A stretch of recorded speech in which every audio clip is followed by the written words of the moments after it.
Gini Naila, sekarang Abi mau tanya-tanya dah sama Naila deh ya. Emang Abi mau nanya apa? Ini sekarang ya.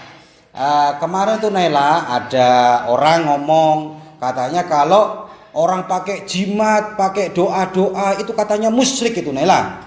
Hari gini masih dibilang jimat itu musyrik, Bi? Apa kata dunia nanti?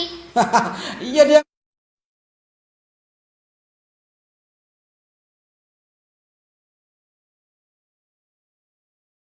ngomongnya gitu Naila. Ada dalilnya tuh Naila. Dalilnya gini. Katanya dia itu ada hadis yang berbunyi man allaqa tamimatan faqad asyraka. Barang siapa menggantungkan jimat maka dia musyrik. Gitu katanya Naila dalilnya itu Naila. Oh, itu kan hadis dalam Musnad Imam Ahmad nomor 16.781 itu kan, Bi? Iya, betul. Itu dah betul itu. Itu maksudnya kalau dalam kitab Faidul Qadir diarahkan pada jimat yang tidak ada zikirnya dan Al-Qur'annya, itu memang dilarang, Bi. Nah, kalau jimat Ya. itu ada zikirnya, ada Al-Qur'annya, ada asma Allahnya, fala nahya anhu, maka itu tidak dilarang.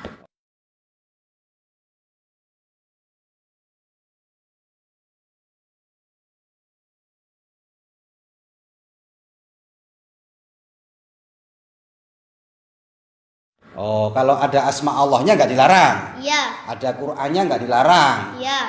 Oke. Berarti dalam kitab apa tadi dah?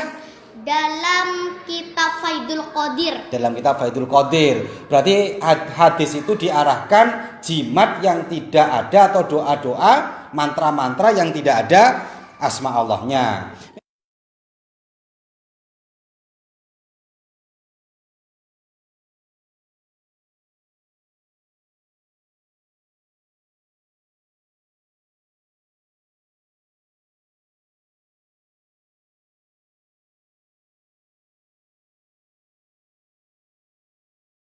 Itu kalau yang doa-doa. Kalau jimat ada Naila, sahabat yang pernah nulis jimat itu apa ada? Bahkan Abdullah bin Umar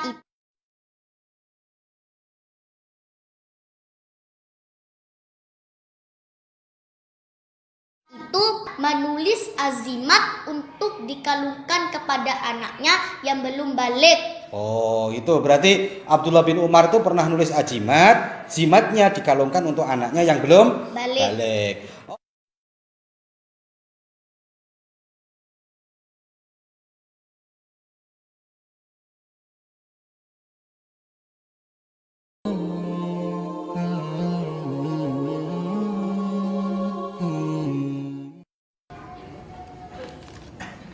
Ustaz, saya mau tanya tentang soal khilaf jimat dalam Al-Quran.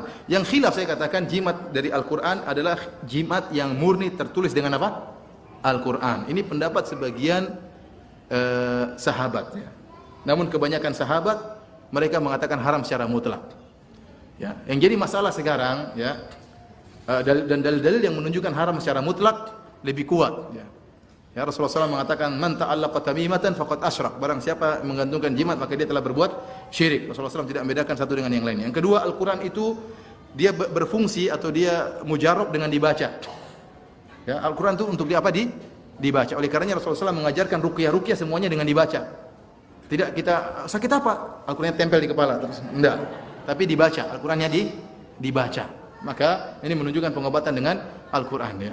Sekarang kalau kita ingin rumah kita selamat, Rasulullah SAW suruh baca surat Al-Baqarah. Tapi kalau anda misalnya supaya selamat tidak diganggu setan, ente pasang ayat kursi di hadapan kamar, nih. Jadi setan kalau membaca dia kebakar. Kenapa? Ada ayat kursi digantung di depan rumah. Setan nyelonong tidak baca-baca, dia langsung nyelonong. Dia tidak baca. Dia tidak bisa baca Quran, dia masuk dalam langsung. Kemudian juga kalau jimat dengan Al-Quran, terkadang anak-anak, ente lagi pakai jimat Al-Quran, di sini ente bermaksiat. Saya punya tetangga dulu, ya. Bukan jimat lagi, jimat langsung di kulitnya, tato, bismillahirrahmanirrahim. Tapi ya kayak begitu, mabok, sering teler. Ya kan bagaimana?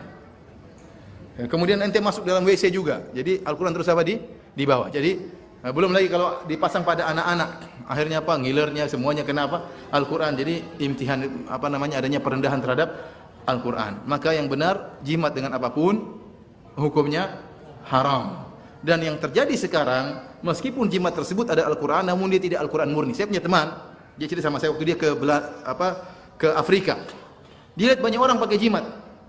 Dan dia dengan berani dia mengatakan, barang siapa yang punya jimat murni Al-Quran, saya kasih hadiah. Datanglah mereka rame-rame. Yang pakai jimat-jimat semuanya muncul akhirnya. Waktu dibuka nggak ada yang murni Al-Quran.